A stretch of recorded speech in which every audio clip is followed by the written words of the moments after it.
and would later reject the teachings of her strict religious parents. Ever since she was a little girl, Myrtle had been sick. At a young age, she contracted tuberculosis. For many years, she believed she was incurably weak and sickly. I had all the ills of mind and body that I could bear. Medicine and doctors ceased to give me relief, and I was in despair. That was until Myrtle discovered new spiritual ideas and principles we now call unity. The year was 1886, and Myrtle was in her early 40s. She and her husband Charles attended a lecture by metaphysician Dr. E.B. Weeks of Chicago. Myrtle left the talk with a stronger faith and an understanding of her innate divine potential for healing through affirmative prayer. It flashed upon me that I might talk to the life in every part of my body and have it do just what I wanted. I began to teach my body and got marvelous results. Instead of seeing her body as weak, inefficient, and diseased, she began speaking words of strength and power to every part of her body: her liver, stomach, abdomen, limbs, eyes, and heart. I didn't get discouraged at their being slow to wake up, but kept right on, both silently and aloud, declaring words of truth until they did respond. And neither did I forget to tell them that they were free, unlimited spirit. I told them they were the centers of life and energy, omnipresent. Myrtle began regularly affirming, I am a child of God, and therefore I do not inherit sickness. By repeating this affirmation, Myrtle believed she was going to get better. And 2 years later, she did. In 1888, she was healed of the tuberculosis condition that had threatened her life. Myrtle remained committed to blessing and encouraging her body with true thoughts and words. I became very watchful as to what I thought and said. I didn't let any worried or anxious thoughts into my mind. And I stopped speaking gossipy, frivolous, petulant, angry words.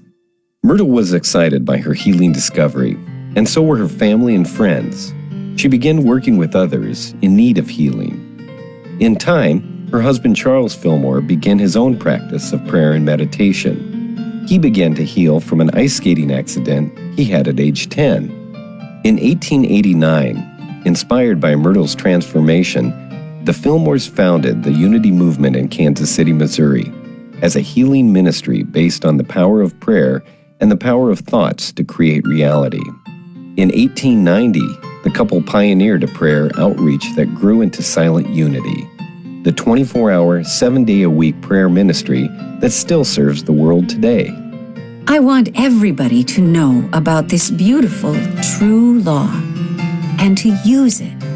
It is not a new discovery, but when you use it and get the fruits of health and harmony, it will seem new to you, and you will feel that it is your own discovery. Myrtle Fillmore made her transition on August 6, 1931, at age 86. Her work lives on through Silent Unity and the inspiring manuscripts and personal papers in the Myrtle Fillmore collection at the Unity Library and Archives. The collection is being digitized for online access. To learn more or help support this effort, visit unity.org.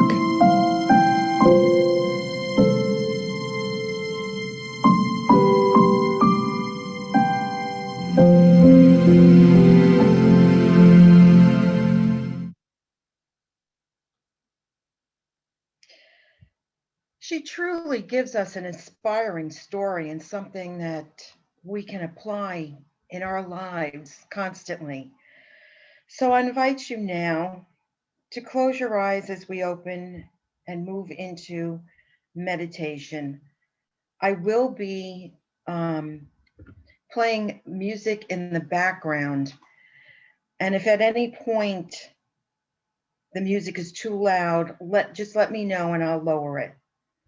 So I invite you now to close your eyes as we move into meditation. And just allow yourselves to get comfortable in your seats, to remove anything that may be on your lap, and to put your feet flat on the floor.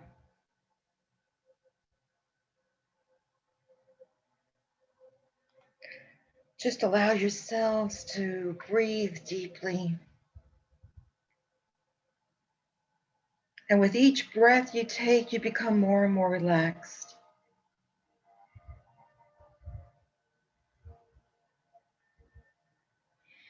You breathe in life-affirming oxygen. And you breathe out any disharmony that may exist within your being. You feel your breath slowing down. And you breathe at a comfortable place for you.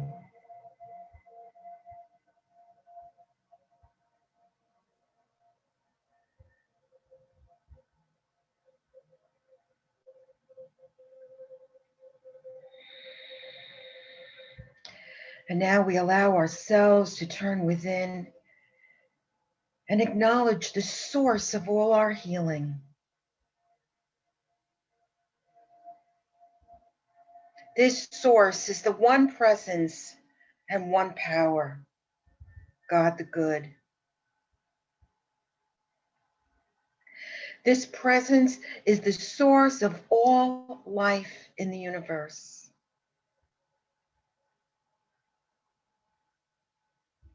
This source is the foundation of all healing and all wholeness.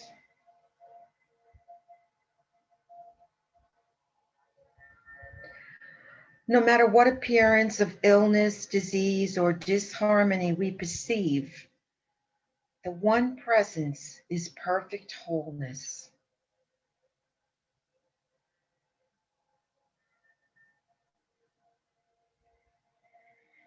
And now I invite you to consciously connect this perfect life at the very center of your being.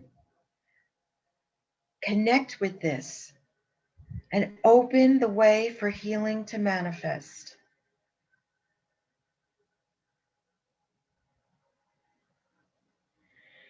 I feel the presence of God within me with every breath that I take.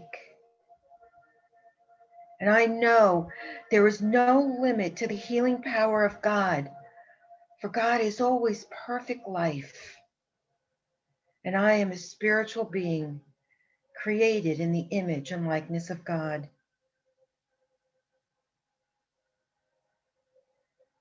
I realize my spiritual nature. And my human nature begins to reflect this inner perfection.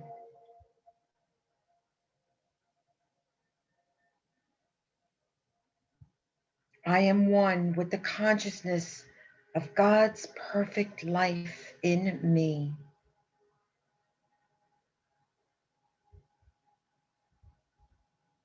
I am one with the consciousness of God's perfect life in me.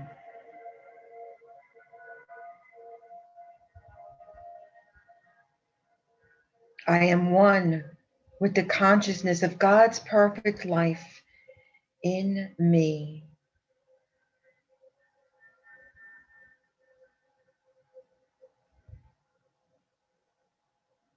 I bring my awareness to my breath and know that each breath I take is the very activity of God's perfect life in me.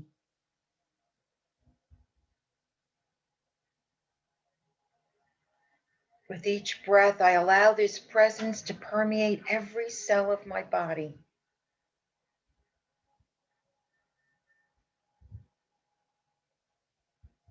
I know that my body is reflecting the perfection of my spiritual nature. And I allow this presence to permeate my mind as well.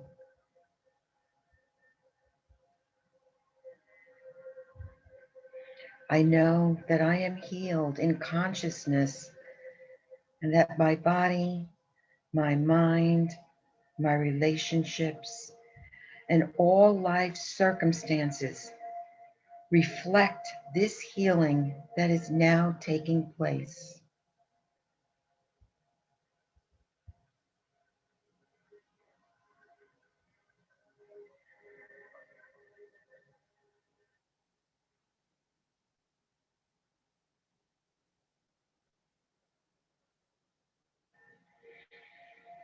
And as I hold this awareness of God's perfect life,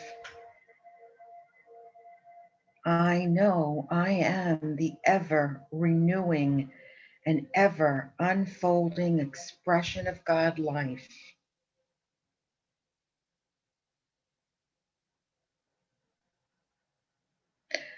I am the ever renewing, ever unfolding expression of God life.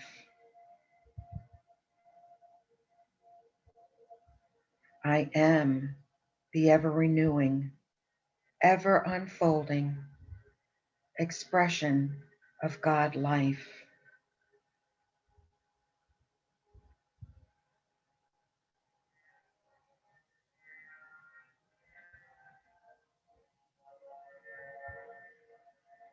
I take time every day to rest in this silent knowing of my perfection. I am not anxious for results, and I simply trust that the activity of God is at work in my life now and always. I keep this conscious awareness for myself today and always. And I affirm I am one with the wholeness of spirit. I am one with the wholeness of spirit. I am one with the wholeness of spirit.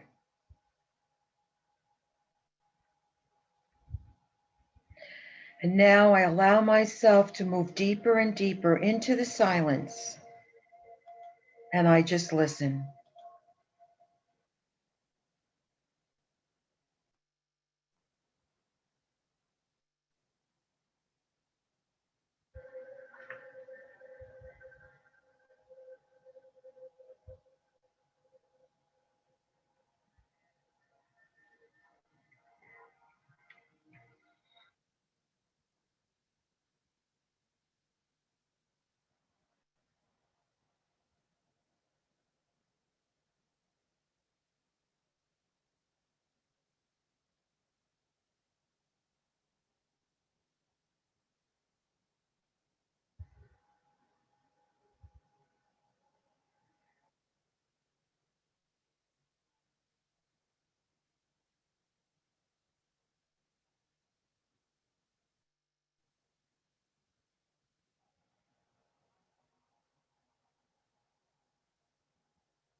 I am one with the consciousness of God's perfect life in me. I am the ever renewing, ever unfolding expression of God life. I am one with the wholeness of spirit.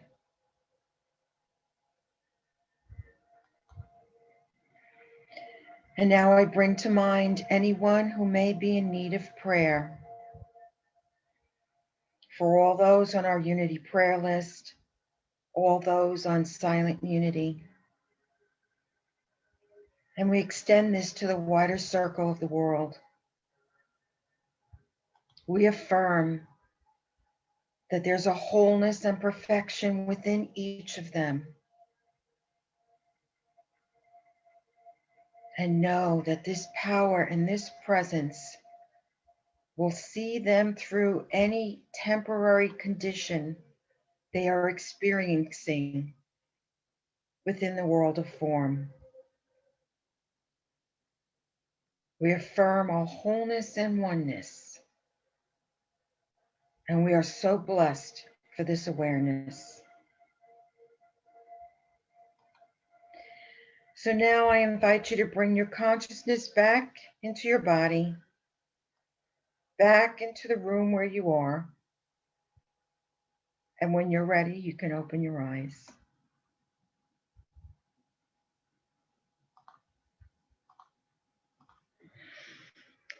Welcome back.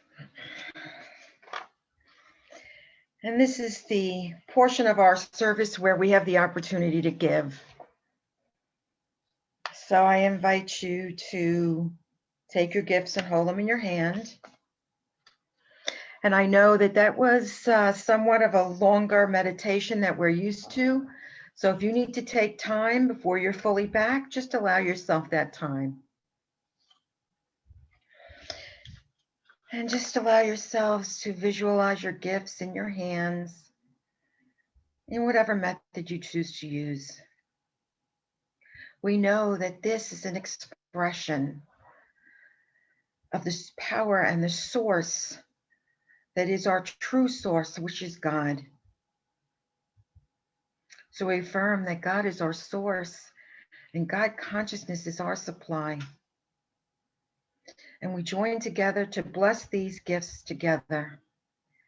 Divine love as me blesses and multiplies all that I choose to give and all that I am open to receive, and I am grateful.